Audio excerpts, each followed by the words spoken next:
بسم اللہ الرحمن الرحیم۔ طب اہل بیت میں مختلف پھلوں کے فوائد کے بارے میں ہم بتا رہے ہیں۔ آج جس پھل کا بتانا ہے وہ روحانی طور پہ بھی اور جسمانی طور پہ بھی اس کے بہت زیادہ فوائد ہیں۔ امام جعفر صادق علیہ السلام فرماتے ہیں جو انار کھائے اس کی جان صبح تک محفوظ رہتی ہے، یعنی کہ انار کھا کے سو جائیں تو صبح تک آپ محفوظ رہیں گے۔ امام جعفر صادق علیہ السلام فرماتے ہیں کہ انار کو اندر والی سفید جھیلی کے ساتھ کھاؤ کیونکہ وہ معدے کی اصلاح اور حافظے میں اضافہ کرتی ہے۔ اس کو جب بھی کھائیں، جو اندر والی سفید جھیلی ہوتی ہے تھوڑی سی کڑوی ہوتی ہے، نرم ہوتی ہے بالکل، اس کے ساتھ ملا کے استعمال کریں۔ اگر کسی کو معدے کا مسئلہ ہے، کسی کو ہاضمے کا مسئلہ ہے، تیزابیت کا مسئلہ ہے، کینسر کا مسئلہ ہے، حافظے کا مسئلہ ہے، تو وہ جھیلی جو ہے انار کے اندر تو اس کو انار میں شامل کر کے استعمال کریں۔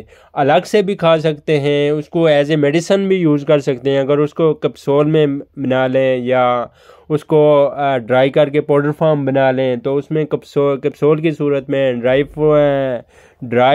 فارم کی صورت میں یوز کر سکتے ہیں ایز اے میڈیسن۔ وہ بہت ہی پاورفل ہے۔ فیوچر میں ہم انشاءاللہ کوشش کریں گے کہ اس جھیلی سے معدے کی میڈیسن بنائیں۔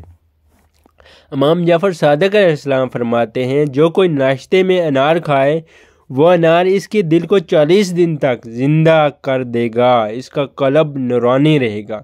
یعنی ہم چاہتے ہیں کہ ہمارا قلب نورانی رہے، لیکن انار کھائیں آپ کا قلب نورانی رہے گا، لیکن شرط یہ ہے کہ جو فرائض ہیں ان سے غفلت نہ برتی جائے۔ امام جعفر صادق علیہ السلام فرماتے ہیں انار کھاؤ کیونکہ اگر انار کا ایک دانہ بھی تمہارے معدے میں جاتا ہے بدن سے ایک بیماری کو زائل کرتا ہے، شیطانی وسواس کو ختم کرتا ہے، غذا کو ہضم کرتا ہے۔ اس میں روحانی فائدے بھی ہیں، جسمانی فوائد بھی ہیں۔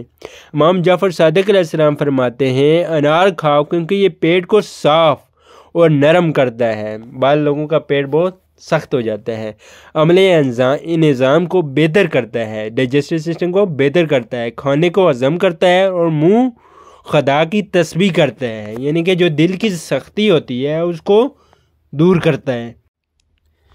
بعض لوگوں کے دل سخت ہو جاتے ہیں، مردہ ہو جاتے ہیں، تو وہ اس کو بھی ختم کرتا ہے۔ امام علی علیہ السلام فرماتے ہیں انار کو اس کی چربی کے ساتھ کھائیں کیونکہ یہ معدے کو صاف کرتا ہے اور کسی مسلمان کے پیٹ میں ایک دانہ بھی نہیں آ سکتا جب تک وہ اسے روشن نہ کرے اور شیطانی وسواس کو اس سے دور رکھے۔ امام جعفر صادق علیہ السلام فرماتے ہیں 4 چیزیں مزاج کو اعتدال میں لاتی ہیں: سورانی انار، پکی ہوئی کھجور، بنفشہ اور قاسنی۔ امام جعفر صادق علیہ السلام فرماتے ہیں جو شخص خالی پیٹ انار کھائے گا اس کا دل 40 دن تک روشن رہے گا۔ اللہ کے نبی صلی اللہ علیہ وآلہ وسلم فرماتے ہیں جو ایک پودا انار کھائے گا، جو ایک پورا انار کھائے گا، اللہ تعالیٰ اس کے دل کو 40 راتوں تک روشن کر دے گا۔ امام علی رضا علیہ السلام فرماتے ہیں کھٹا اور میٹھا انار کھاؤ کیونکہ یہ انسان کو طاقت دیتا ہے اور خون کو زندہ کرتا ہے، یعنی کہ خون کو بڑھاتا ہے، جو مردہ سیلز ہو جاتے ہیں اس کو یہ ایکٹیو کرتا ہے۔ امام حسن عسکری علیہ السلام فرماتے ہیں حجامت کے بعد میٹھا انار کھاؤ، خون کی گرمی کو کم کرتا ہے اور خون کو صاف کرتا ہے۔ کپنگ تھراپی کے بعد انار کھانا چاہیے۔ علی بن الحسین علیہ السلام فرماتے ہیں 2 چیزیں ایسی ہیں جو پیٹ میں داخل نہیں ہوتی جب تک اسے خراب نہ کریں۔ 2 چیزیں ایسی ہیں اسے بہتر کرتی ہیں، جو 2 چیزیں اسے بہتر کرتی ہیں انار اور ٹھنڈا پانی ہے، بہت زیادہ ٹھنڈا فریج والا پانی بھی نہیں، جو نارمل ہے۔ اور 2 چیزیں جو اسے خراب کرتی ہیں وہ ہیں پنیر اور خشک گوشت۔ اچھا، پنیر الگ سے بیماری ہے اور اخروٹ کے ساتھ دوا ہے۔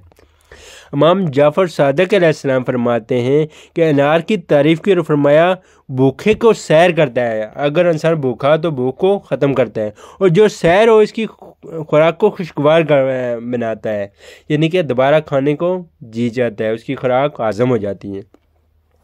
روز زمین پر کوئی پھل رسول صلی اللہ علیہ وآلہ وسلم کو انار سے زیادہ محبوب نہیں تھا، اور خدا کی قسم جب انہوں نے انار کھائے تو یہ نہیں چاہتے تھے کہ کوئی ان کے ساتھ شریک ہو۔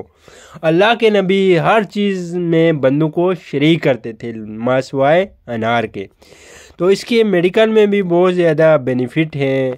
انار کھائیں، اور اس میں داندوں کے لیے بھی بہت زبردست شفا ہے۔